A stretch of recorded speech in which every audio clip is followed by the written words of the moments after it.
President Obama will join other world leaders in Copenhagen later this week at the UN Climate Conference, where negotiations are underway for a plan to curb greenhouse gas emissions. Another pressing issue up for discussion is that of protecting the tropical rainforest. And it's in one such forest where we begin tonight, a place almost untouched by modern life, a place that's also home to an unusual and endangered animal that has never been captured on film until now. As Dan Harris reports for our series, Into the Wild.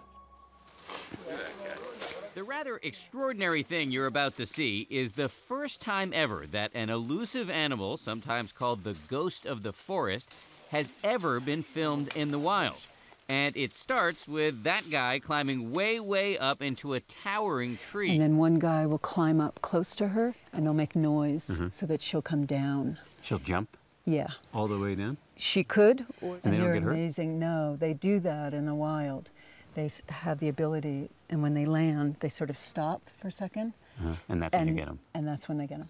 The man is trying to scare a tree kangaroo out of her tree. She's going to try to figure out how to get away. Okay, okay. There she goes. She jumps, free falls right out of the tree. There we go. Maybe 100 feet to the ground. Easy, easy. Oh, I'm good. She's big. Before we tell you how this turns out, here's how we got here. We've choppered into a cloud forest in the mountains of Papua New Guinea, one of the least explored, least developed countries on Earth. As we land, we can see local villagers hiding, waiting to surprise us. If we didn't know they were happy to see us, we might be a little worried because people here used to practice cannibalism. After a greeting ceremony, which includes locals dressed up as tree kangaroos, we head into a forest that looks like a movie set. As one writer once remarked, you almost expect to be approached by a hobbit in here. Our guide is Lisa Daybeck, an American biologist who has dedicated her life to saving the tree kangaroo. Yeah, and just be really careful. She first saw these animals 20 years ago at a zoo in the U.S. So I fell in love with them then. And then the more I learned about them, the more I just knew that I wanted to help them. First, though, you have to find them, which is not easy. Is it true that you went 8 years without seeing one in the wild? Yeah. 8 years? 8 years, yeah. But finally, just a few years ago, Daybeck and her team managed to get radio collars onto some tree roos, which is how we find Trish, who you saw at the top of this story. It's so hard to find them. That's great. Yeah, she's staring right at us. Yeah. Good. She's saying, hi, Dan. Okay, okay. There she goes. And that's when the guy up in the tree gets close enough to Trish for her to jump. Once she's on the ground, the men rush in to grab her by the tail. Easy, easy, easy.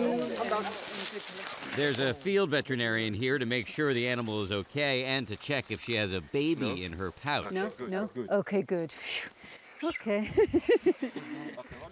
So now they're going to put her in the burlap bag, and she's going to try to get away as much as possible. She's okay. She's okay. All right, good girl. Lisa Daybeck is clearly relieved. As a conservationist, forcing an animal out of a tree and into a bag runs counter to her every instinct. Okay. Okay. Good fella. Hello. She is cute. She's beautiful. But she believes the more we know about how these mysterious, endangered animals live and eat and breed, Sorry. the easier it will be to protect them here in the wild. The men hold her ears to calm her down and to stop her from biting or clawing. Look at her claws. These are really long. That's great. Good girl. After they examine her, they set her free. It's intense. It's really intense. Intense and stressful, but again, Daybeck believes it's worth it to learn more about these elusive animals. This is an animal we don't know a lot about. We know very little. That's in part because one of the only places on Earth you can actually see tree kangaroos is Papua New Guinea, which is basically the land of the lost. Not long ago, these villagers we're with used to hunt and eat tree kangaroos. Just recently, however, several major clans got together and decided to set aside a huge tract of land to protect these animals, an unprecedented move that may well save the roos from going extinct. The next day, we go out to look for another tree kangaroo, an animal that the team recently fitted with a tiny little video camera, a so-called critter cam from National Geographic, which is helping to fund Lisa Daybeck's research along with the Waite Family Foundation. She's definitely here. Oh, there she goes. Same drill, another nerve-wracking free fall. Big. Is she okay? Yes. Good girl. Okay. Unbelievable. Once the animal's in the bag, we quickly learn two things. One, She's a he. and two, The surprise Dan. Yes. We're going to name him Dan. Since he's a boy. And if it was a girl, it'd be Danielle. So, Thank you. yeah, now you'll always be part of the team. but there is a nasty surprise as well. Oh, wait, the camera. Remember that camera with its much-anticipated roo's eye view? It's gone. Black box. It could be anywhere in this vast forest. It's a huge disappointment. Did you see the black box when she was down? Even as it starts to pour, the local guys go out to comb the forest, searching under trees where the animal may have been recently. And against all odds, they find it, and the little camera happens to be rolling at the time.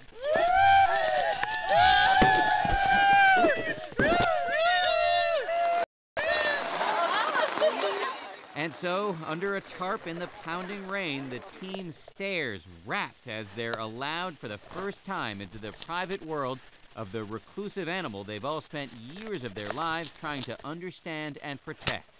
It is oddly mesmerizing to watch as the roo climbs up trees, snacks on orchids and ferns, and ventures out onto thin branches with dizzying views. Lisa Daybeck tears up as she watches. All right, let's let Dan go. Good boy. This little tree roo is now an unwitting ambassador for a rare and endangered species. Wow, that was great. For Nightline, this is Dan Harris in Papua New Guinea.